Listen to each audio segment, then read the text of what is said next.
വഖഫ് ഭേദഗതി നിയമം ചോദ്യം ചെയ്തുള്ള ഹർജികൾ സുപ്രീം കോടതി പരിഗണിക്കുന്നു.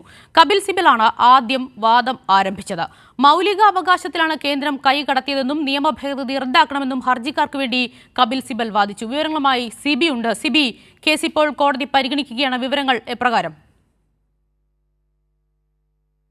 ബന്ധപ്പെട്ടുള്ള ഹർജികൾ സുപ്രീം കോടതി പരിഗണിക്കുകയാണ്. ചീഫ് ജസ്റ്റിസ് സഞ്ജീവ് ഖന്ന അധ്യക്ഷനായ 3-അംഗ ബെഞ്ചാണ് ഈ ഹർജി പരിഗണിക്കുന്നത്. ഏകദേശം 73 ഹർജികൾ സുപ്രീം കോടതിയുടെ പരിഗണിക്ക് വന്നിട്ടുണ്ട്. ഇതിൽ ഓരോ അഭിഭാഷകരെയും താൻ കേൾക്കാമെന്ന് സുപ്രീം കോടതി വ്യക്തമാക്കിയിരുന്നു.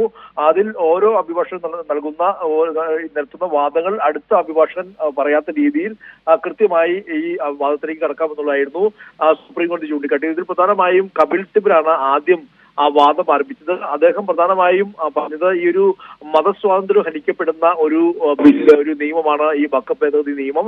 അത് സ്വാതന്ത്ര്യം നൽകുന്ന ഭരണഘടനയുടെ 25, 26 അനുച്ഛേദങ്ങളുടെ ലംഘനമാണ് പാർലമെന്റിൽ നടന്നതെന്ന് അദ്ദേഹം ചൂണ്ടിക്കാട്ടി.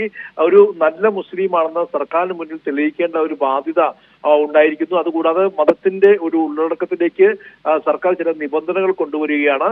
കൂടാതെ ഈ ഭൂമി വഖഫാണോ എന്ന് കളക്ടർ തീരുമാനിക്കുന്നത് ഭരണഘടനാ വിരുദ്ധമാണെന്നും ചൂണ്ടിക്കാട്ടുകയും ചെയ്യുന്നു. അതുകൂടാതെ ഈ മുസ്ലിം ഇതര വിഭാഗങ്ങളെ കൊണ്ടുവരുന്നതും ഇത് ശരിയല്ല എന്നും മറ്റ് ഹിന്ദു ഉൾപ്പെടെയുള്ള മറ്റു വിഭാഗങ്ങളുടെ ഇത്തരത്തിലുള്ള സമാനമായ സംഘടനകളിലും മറ്റും ഇതര വിഭാഗങ്ങൾ ഇല്ല എന്നും അദ്ദേഹം ചൂണ്ടിക്കാട്ടിക്കൊണ്ടാണ് ഇത്തരത്തിൽ വാദം തുടരുന്നത്. അതുകൂടാതെ ഈ വഖഫ് ഭൂമി രജിസ്റ്റർ ചെയ്യണമെന്ന നിലപാടിനെയും ശക്തമായി എതിർത്തുകൊണ്ടാണ് ഈ ചില ഈ പോയിന്റുകൾ ഉയർത്തിക്കൊണ്ടാണ് അദ്ദേഹം സംസാരിച്ചത്. എന്തായാലും അതിനുശേഷം മറ്റൊരു അഭിഭാഷകനായ രാജീവ് ധവാൻ അദ്ദേഹവും ഇത്തരത്തിൽ വഖഫ് എന്നത് ഇസ്ലാമിന്റെ ഒരു അനിവാര്യമായ ഘടകമാണെന്നും ഇത് ഇല്ലാതാക്കുന്നതാണ് പുതിയ നിയമമെന്ന് രാജീവ് ധവാൻ ചൂണ്ടിക്കാട്ടി. ഇപ്പോൾ മനു അഭിഷേക് സിംഗ്വി ഇപ്പോൾ വാദം തുറന്നുകൊണ്ടിരിക്കുകയാണ്. ഓരോ സംഘടനകൾക്കും വേണ്ടി ഓരോരോ അഭിഭാഷകരാണ് തങ്ങളുടെ വാദം ഉയർത്തുന്നത്. ആദ്യം സുപ്രീം കോടതിയിലോ അല്ലെങ്കിൽ ഹൈക്കോടതിയിലെ പരിഗണനയ്ക്ക് വിടണമോ എന്നെല്ലാം തന്നെയും കോടതി അഭിപ്രായം ആരാഞ്ഞിരുന്നു. എന്നാൽ മനു അഭിഷേക് സിംഗ്വി അത് സുപ്രീം കോടതി തന്നെ പരിഗണിക്കണമെന്ന് ആവശ്യപ്പെടുകയായിരുന്നു.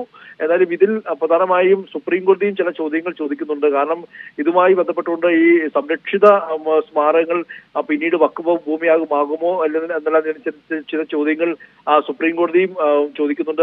മാത്രമല്ല ഈ മതപരമായ കാര്യങ്ങളിൽ സുപ്രീം കോടതി നേരത്തെയും ഇടപെട്ടിട്ടുണ്ട്. പ്രത്യേകിച്ച് ഹിന്ദു വിഭാഗത്തിന്റെയും മുസ്ലിം വിഭാഗത്തിന്റെയും പല മതാചാരങ്ങളിലും സുപ്രീം കോടതി ഇടപെട്ടിട്ടുണ്ട് എന്നെല്ലാം തന്നെയും ചൂണ്ടിക്കാട്ടുകയും ചെയ്യുന്നുണ്ട്. എന്തായാലും ഈ പാർലമെന്ററി നിയമങ്ങൾ ഇത്തരത്തിൽ മതാചാരത്തിൽ ഇടപെടുന്നു എന്നുള്ള കാര്യം ചൂണ്ടിക്കാട്ടിക്കൊണ്ടാണ് പ്രധാനമായും വാദം തുടരുന്നത്. ഈ വാദം ഇന്നിപ്പോൾ ഒരു 3:30 വരെ ഈ വാദം ഉണ്ടാകും. പിന്നീട് 73 ഹർജികളുണ്ട്. അതിന്റെ ഓരോ അഭിഭാഷകരെയും കേൾക്കുമെന്നുള്ളതാണ് സുപ്രീം കോടതി പറയുന്നത്. ഓരോ അഭിഭാഷകനും പറയുന്ന പോയിന്റ് അല്ലാതെ മറ്റൊരു അഭിഭാഷകൻ മറ്റൊരു പോയിന്റ് എന്ന നിലയിൽ വേണം വാദിക്കാൻ എന്നും ചൂണ്ടിക്കാട്ടിയിട്ടുണ്ട്. എന്തായാലും ഇത് ഭരണഘടനാ വിരുദ്ധമാണെന്നും ഇത് റദ്ദാക്കണമെന്നുള്ള ആവശ്യം ഉന്നയിച്ചുകൊണ്ടാണ് എല്ലാ അഭിഭാഷകരും ഈ സുപ്രീം കോടതിയെ സമീപിച്ചിരിക്കുന്നത്. ഇതിലെ നിർണായകമായ വാദമാണ് തുടരുന്നത്. പക്ഷേ എങ്കിലും സുപ്രീം കോടതി പലപ്പോഴും ഇടപെട്ടുകൊണ്ട് ചില സംശയങ്ങൾ ഉൾപ്പെടെ ചോദിക്കുന്നുണ്ട്.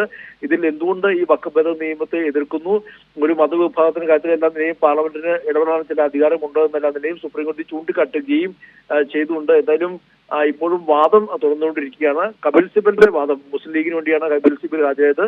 കപിൽ സിബലിന്റെ വാദം കഴിഞ്ഞു. പിന്നെ രാജീവ് ധവാന്റെ വാദവും കഴിഞ്ഞു. ഇപ്പോൾ മനു അഭിഷേക് സിംഗ്വിയുടെ വാദം തുടരുകയാണ്. സിദ്ധ. ശരി, സിബിയാണ് വിവരങ്ങൾ പങ്കുവച്ചത്.